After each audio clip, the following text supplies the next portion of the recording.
Sobre a Itaúsa, vale a pena investir nesse momento ou é furada?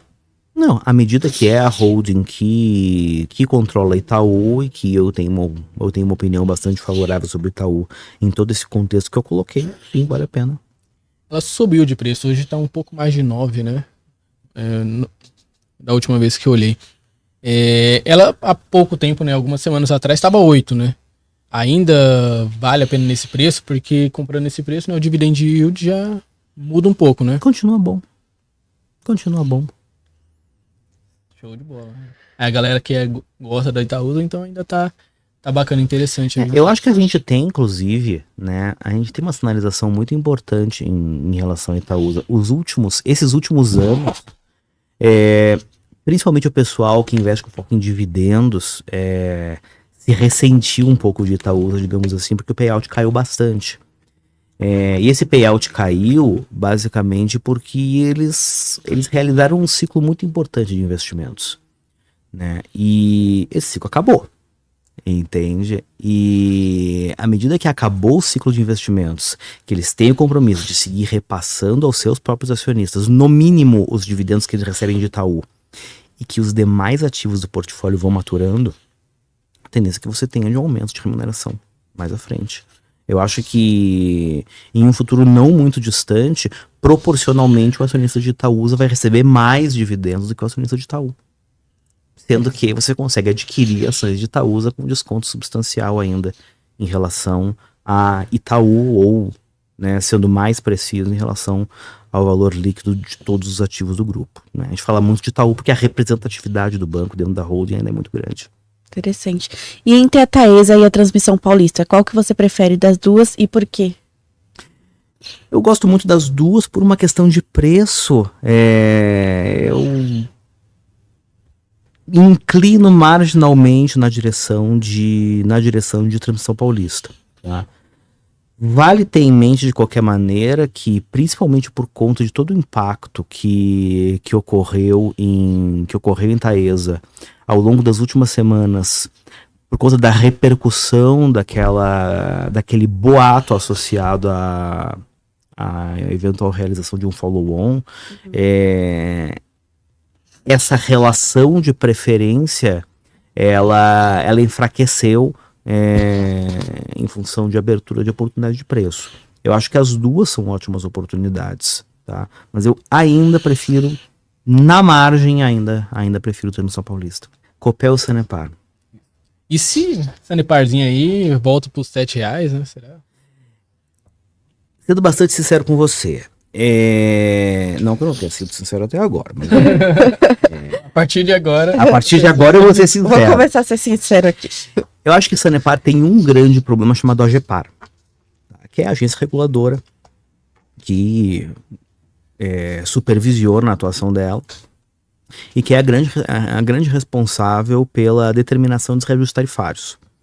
Infelizmente, a AGEPAR tem um longo histórico de decisões de reajuste tarifário tecnicamente duvidosas, digamos assim. E isso fala com a tranquilidade de que, enfim, o governo do Paraná já mudou, né, de partido várias vezes e o problema persiste, né? E a Sanepar, ela é sistematicamente prejudicada por reajustes, né? A gente entende que a questão da tarifa de água tem uma questão política e eleitoreira muito, muito complicada. Enfim, eu acho que do ponto de vista de regulação, tanto pela questão da dinâmica da AGEPAR, quanto das incertezas regulatórias do próprio setor de saneamento, vale pontuar que o governo federal atual, né, acabou de tentar fazer uma série de alterações no marco regulatório do setor, né, muitas das quais foram derrubadas no Congresso, e agora está essa briga, né, entre executivo e legislativo.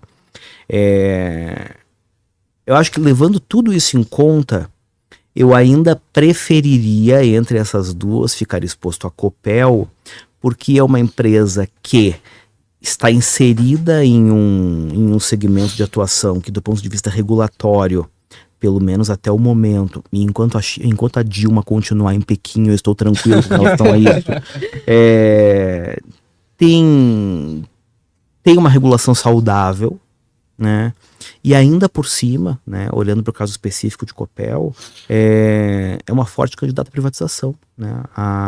As intenções no sentido de privatizar a companhia já foram explicitadas, né? É fato público que existe um esforço por parte do atual governo paranaense em privatizar a empresa. Então, eu acho que entre Copel e Sanepar, né, obrigado. Eu não tenho recomendação para nenhuma das duas, mas obrigado a estar posicionado em uma ou outra, Copel. Certo. E você acha que realmente com o governo atual é possível essa privatização? O governo, por exemplo, do Paraná poderia fazer isso? Sim. Só o estadual ele consegue fazer? Sim, absolutamente. Absolutamente. Né? Obviamente, assim, né? Toda questão política envolve negociações. Você tem uma oposição, que eventualmente, se não consegue se firmar no jogo legislativo, né, eventualmente pode desencadear batalhas de natureza judicial. Essas coisas existem, elas fazem parte, elas são do jogo, mas assim, intenção de privatização existe, está aí, é bem clara. Eu acho que sim. Qual a sua opinião sobre investir nessas empresas hoje, né? Principalmente a Klabin, que muita gente fala que está bem barata, bem abaixo do que seria o preço justo dela. Qual a sua opinião? Eu acho uma bela empresa. Eu acho que, principalmente com projetos de expansão que estão aí, fizeram um trabalho muito bem feito até aqui. Houve um certo desconforto do mercado com relação aos últimos anúncios de expansão, mas sinceramente entendo que merecem o benefício da dúvida, principalmente por conta do potencial de aumento de produtividade fabril que eles podem experimentar a partir desses investimentos.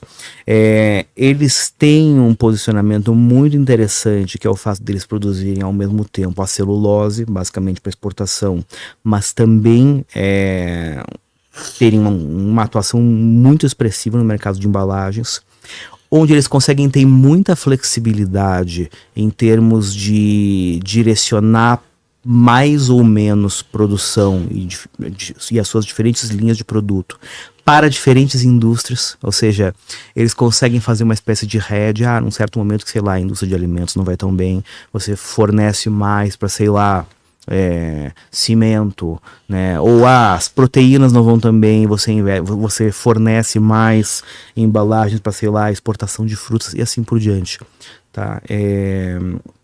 Uma empresa com uma gestão muito competente, uma empresa com níveis muito satisfatórios de governança.